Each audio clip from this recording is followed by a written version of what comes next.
विकास के नाम पर शहर को फ्लाईओवरों से पाट दिया गया है, लेकिन इन कंक्रीट के ढांचों की हकीकत खौफनाक है। ये पुल नागरिकों की सुविधा नहीं बल्कि जान का खतरा सौंप रहे हैं। इंजीनियरिंग की इतनी घटिया मिसालें शायद ही किसी और शहर में देखने को मिले। जो पुल कल तक उद्घाटन के फीतों से सजे थे, आज दरारों से करहा रहे हैं।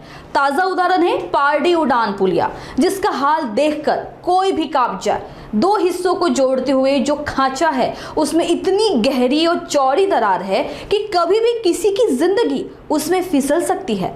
सवाल यह है कि ये पुल बनाए किसके लिए गए हैं? नागरिकों की सुविधा के लिए या फिर उनकी कब्र खोदने के लिए? प्रशासन की नींद कुंभकर्ण से भी गहरी है और जब तक हम जागेंगे नहीं, जान माल की जिम्मेदारी भी हमारी ही होगी। अब वक्त आ गया है कि हम सिर्फ वीडियो न बनाएं, सवाल भी उठाएं, क्योंकि यह मामला सिर्फ विकास का नहीं, जिंदगी और मौत का है। नागपुर के विकास की बात हर कोई कर रहा है। नागपुर को उड्डान पुलों का शहर ये नामकरण भी होता दिखाई दे रहा है। कई जगह पे उड्डान पुल बन रहे हैं और नागपुर को इन उड्डान पुलों के माध्यम से खूबसूरत बनाया जा रहा है। लेकिन जब हम काम करते हैं तो दो चीज़ें देखनी ज़रूरी होती है, क्वालिटी और क्वांटिटी। वो चीज़ें जिसमें नागरिकों की जीवन की सुरक्षितता का मायना हो, वहाँ पर क्वालिटी देखना लाजमी हो जाता है और बेहद ज़रूरी भी हो जाता है। आज हम यहाँ पार्टी के उस उड्डान पुल पर खड़े हुए हैं जिसका हाल ही में उद्घाटन हुआ है, जिसको कम से कम 6 से 7 महीने भी नहीं हुए हैं। जैसे ही उद्घाटन हुआ था वहीं से इसके हादसों के सिलसिला शुरू हो चुका है। आज हम यहाँ पर उस जगह पे खड़े जो रास्ता नाग नदी से गुजरकर पार्टी की तरफ उतरता है।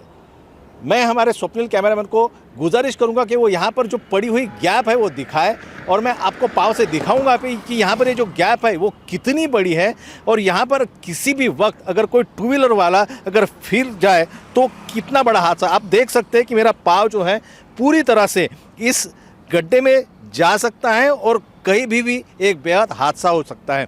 मैं यहाँ पे खड़ा हूँ लेकिन नीचे इतनी ऊंचाई से देखने पर थोड़ा सा डर सा लगता है और ये आम बात है कि किसी को जो है ऊंचाई का फोबिया होता है। लेकिन अगर ये गैप बढ़ती है तो कहीं ना कहीं एक बड़े हादसे की संभावना यहाँ पर निश्चित ही है।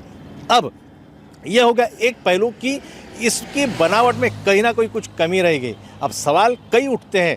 पहला सवाल कि क्या ये उस ठेकेदार के इंजीनियर जो भी इसमें शामिल थे उनको इतनी बुद्धि नहीं थी कि हम क्या कर रहे हैं, और उसके पश्चात जो प्रशासनिक अधिकारी थे उन्होंने इसका इंस्पेक्शन किस तरह से किया और इसे किस तरह से पास किया।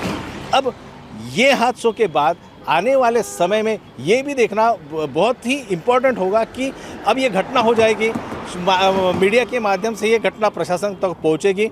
अब फिर उसके बाद में क्या? उसके बाद होगा ये कुछ समय के लिए इस ब्रिज को बंद कर दिया जाएगा। अगर आप ये पार्टी का रास्ते की बात करें तो हम सबको नागपुर वासियों को पता है कि पार्टी का व्यस्ततम इलाका है। ट्रकें चलती हैं, भारी वाहन चलते हैं और जिससे आवाजाही के लिए एक सुचारू रूप से जो ब्रिज बना था वो अपने आप में एक अच्छा है, एक सुविधा के लिए था। लेकिन अब जब ये आदत हो गई है और ये रास्ता सुचारू रूप से चालू हो गया, अब फिर इस घटना के चलते इसे बंद कर दिया जाएगा, क्योंकि दूसरा उपाय नहीं है। इतनी बड़ी गैप को पाटने की जो प्रोसेस है वो फिर से एक इंजीनियरिंग का उसमें इजाद होगा, फिर इसको बंद करना पड़ेगा और वो कितने दिन चलेगा इसकी कोई भी समय सीमा तय नहीं किया जा सकती।